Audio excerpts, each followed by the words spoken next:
और आदिल, मैं आपसे शुरू करता हूं, इस बयान पर इतना गदर क्यों कि कश्मीर में सभी पहले पंडित थे, बाद में कन्वर्ट हुए? इतनी हाय तौबा क्यों मची है देश में? गदर तो आप मचाए हुए हैं ना राकेश जी, ये गदर तो मीडिया का है ना। अब गुलाम नबी आजाद साहब इतना नहीं कहेंगे, राज्यसभा चला गया 2 साल से, सिक्योरिटी मिली हुई है, घर दिल्ली में मिला हुआ है, तो इतना तो मोदी जी के लिए दरबारी करेंगे ही।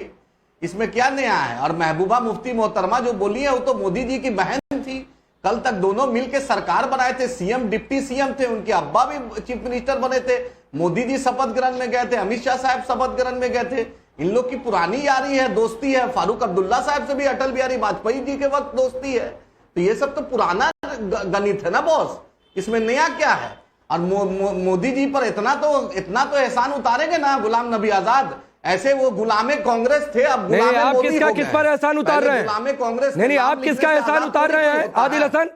आप किस पर किसका एहसान उतार रहे हैं? हम आप किसकी दरबारी कर रहे हैं? यहाँ पर किसकी दरबारी चल रही है, नहीं चल रही है, इससे आप मतलब मत रखिए। हम किसी की दरबारी नहीं करते हैं। अरे बिल्कुल करते हैं, हम किसी की बिल्कुल करते हैं। एक पक्ष में होकर बोलते हैं मिस्टर आदिल हसन। हम डंके की चोट पे बोलते हैं। मैं भी डंके की चोट पर सवाल करता हूं, मैं भी डंके की चोट पर सवाल करता हूं, और आपका इस तरह से बौखलाना बता रहा है कि आपको सवाल कितना चुभ गया। किसी से, यही एमआईएम है। नहीं तो यहां भी मैं नहीं डरता हूं किसी से, यही मेरी पहचान है, फैक्ट पर बात करता हूं। सुनिए, अरे सुन लो मेरे भाई, अरे नस फट जाएगा, सुन लो। आप अपने नस की चिंता करिए, मेरी नस इतनी कमजोर नहीं है। मोदी जी को बेटे की शादी में बुलाना है, हमें नहीं बुलाना है, समझे? मोदी जी को आपको चमचागिरी करना है, नहीं तो चैनल को ऐड नहीं मिलेगा। नहीं आदिल हसन एक तो समझा करिए कि नेशनल चैनल पर बैठकर डिबेट कैसे करते हैं, कैसे किन शब्दों का इस्तेमाल करते हैं। हाँ, मैं यही उलटकर आपको देने लगूंगा ना, तो आप बिल्कुल नहीं सह पाएंगे, बिल्कुल नहीं सह पाएंगे आदिल हसन, बिल्कुल सह नहीं पाएंगे। जब एक सवाल पूछा, बौखला गए। आपकी बौखलाहट दिख रही है, कोई नहीं बोल न जाने कौन सी आपकी दुखती रग मैंने छेड़ दी। तब पता चलेगा कि क्या होता है। क्या बोला? स्टूडियो में चमचागिरी मत करो, इस तरफ आके बैठो तब पता चलेगा। किस तरफ आके भाई? धमकी दे रहे हैं क्या? धमकी दे रहे हैं क्या आदिल हसन? कैसे लोगों को बुला लिया? धमकी दे रहे हैं क्या आदिल हसन? नहीं, धमकी दे रहे हैं क्या? पैनल की कुर्सी पर धमकी दे रहे हैं क्या? पैनल की कुर्सी पर धमकी दे रहे हैं क्या? पैनल की कुर्सी पे आओ। आदिल हसन धमकी दे रहे हैं क्या? इधर उधर बुलाने की बात कर रहे हैं आप। पैनल की कुर्सी पर दरबारियों को क्यों धमकी देंगे? अरे मोदी जी के दरबारियों को क्यों धमकी देंगे? नहीं, ये सब टैग ना आदिल हसन सुनिए, ये सब टैग मैं बार बार कहता हूं, मुझे कोई फर्क नहीं पड़ता है, और मैं इसे झाड़ देता हूं ऐसे आपके टैग्स, समझ लीजिए, तो मुझे कोई फर्क नहीं पड़ता है।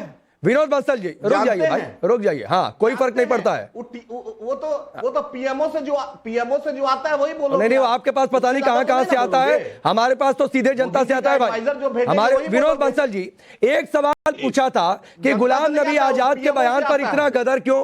महबूबा मुफ्ती को बंदरों की याद आने लगी है, एसटी हसन साहब को कुछ और याद आ रहा है, इतना सा पूछा तो आदिल हसन से बौखला गए।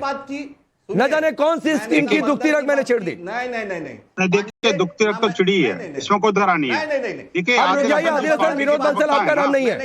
आदिल हसन रोज जाइए विनोद, प्रवक्ता है, नहीं पार्टी के बारे में आदिल हसन आपका नाम विनोद बंसल नहीं है, सुनिए। जिसका नाम गुलाम नबी आजाद। एक मिनट राकेश जी, मेरा नाम विनोद बंसल है, मेरे को बोलने की अनुमति दीजिए प्लीज। मैं कहता हूँ, देखिए जो मूल से भागते हैं, जो तथ्यों को से दिल चुराते हैं, और जो सत्य से जो है ना एकदम दूर दूर तक उनका वास्ता नहीं है, जब उनको कोई प्रश्न पूछा जाता है तो तुरंत उसी के ऊपर जो काउंटर क्वेश्चन लाद देते हैं, क्योंकि उनके पास कोई जवाब नहीं है।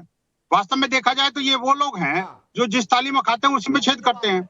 मैं कहता हूँ जिसने बुलाया था, जिसको एहसान फरामद होना चाहिए था कि एक चैनल ने आपको बीइंग ए गेस्ट बुलाया है, तो आपका होस्ट का इस तरह से अपमान करोगे क्या? अरे कुछ तो नैतिकता अपने जहन में रखो। मैं मानता हूँ आप मुसलमान हैं, लेकिन मुसलमान का अर्थ ये भी नहीं है कि कम से कम इतने निकृष्ट हो जाओगे, इतने नीच और घटिया किस्म के वक्तव्य पे उतर आओगे कि जिसने बुलाया। नहीं, विनोद बंसल जी, हमें उससे कोई फर्क नहीं पड़ता है। अतिथि देवो भव, इस भावना के साथ हम चलते हैं। एक लिमिट अगर नहीं क्रॉस की तो कोई दिक्कत नहीं है। वो भी किसी को खुश करने के लिए ऐसी बातें बोल रहे होंगे आदिल हसन। आप अपनी बात पूरी करिए कि आदिल हसन को ये बात चुभी क्यों? नहीं, देखिए राकेश जी चुभना लाजमी है, क्योंकि एक तरफ तो जो कांग्रेस की कोख में से जन्मे और जो अपने गुलाम नबी आजाद हैं, उन्होंने एक बात जो खोज करके निकाली है, खोज के क्या निकाली, बरसों बाद उनको याद आया कि आखिरकार वो हम हमारा जो पूर्वज हिंदू हैं, ये बात है तो सच्चाई, लेकिन कब आई ये देखने वाली बात है। जब चुनाव आने वाले हैं तो उनको सच्चाई नजर आ जाती है। और ऐसे ही जो लोग हैं जो कि उसके बाद जो चाहे स्टेशन की बात करो या महबूबा की बात करो, जो आतंकियों की महबूबा हैं, उनसे और उम्मीद क्या करोगे?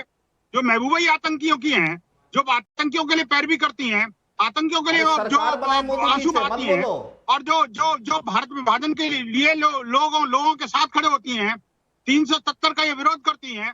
ये कहती थी ना कि 370 हटा लिया तो आपको तिरंगा उठाने वाला नहीं मिलेगा जम्मू कश्मीर घाटी के अंदर।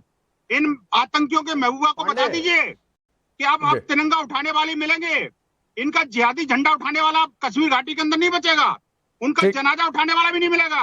अब सुशील पंडित जी ऐसे विद्वान लोग आता हूँ आदिल, आता हूँ, रुक जाइए, बाकी मेहमानों के पास भी जाना है। और ये जो AIM के प्रवक्ता बैठे हैं ना जी, इनको समझा दो कि अब जो भारत विभाजन की जो नींव इन्होंने रखी थी, इनके जो पूर्वजों ने जिस तरह से भारत के 2 टुकड़े करवाए थे, अब वो टुकड़े नहीं होने देंगे। अभी कितने ही मोदी के अगेंस्ट में बोल रहे हैं, कितनी भारत के विरोध में बोल रहे हैं। अच्छा, कुछ आदिल कहना चाह रहे हैं विनोद बंसल जी आपसे। विनोद बंसल जी, आदिल आपसे कुछ कहना चाह रहे हैं, बोलिए। लेकिन शिष्टता के साथ। हाँ बिल्कुल, शिष्टता के साथ। मोदी जी, बंसल जी, मोदी जी नाराज हो जाएंगे। महबूबा मुफ्ती के शपथ ग्रहण में गए थे मोदी जी, मुफ्ती मोहम्मद सईद के शपथ ग्रहण में गए थे मरहूम के। चीफ मिनिस्टर बीजेपी PDP साथ बनी है, मत बोलिए उसके खिलाफ। उमर अब्दुल्ला के साथ भी आप सरकार में थे। अटल जी मत बोलिए, हम तो आदम की औलाद हैं, हम अपने आप को आदम की औलाद मानते हैं। भारत के लोग तो आपके लिए ताली बजाने वाले पाकिस्तान वाजपेयी गए थे, बोलते भारत में और तालियां पाकिस्तान में। मोदी जी बिरयानी खाने गए थे पाकिस्तान। पैरवी करने के अलावा आप कुछ नहीं करोगे। अरे छोड़िए ना आदिल, विनोद जी मैं आगे बढ़ता हूँ, शौकत भी हमारे साथ जुड़े हुए हैं। आदिल कुछ नई बातें बोला करिए, इन सभी बातों पर डिबेट पहले हो चुकी है, तो ये सब बातें मत क्या करिए। देश के प्रधानमंत्री हैं तो जाएंगे, आप जाएंगे क्या? आप राष्ट्राध्यक्ष हैं क्या आदिल हसन? बिरयानी खाने जाएंगे तो बोलिए। चलिए ठीक है, चलिए ठीक है। शौकत अली।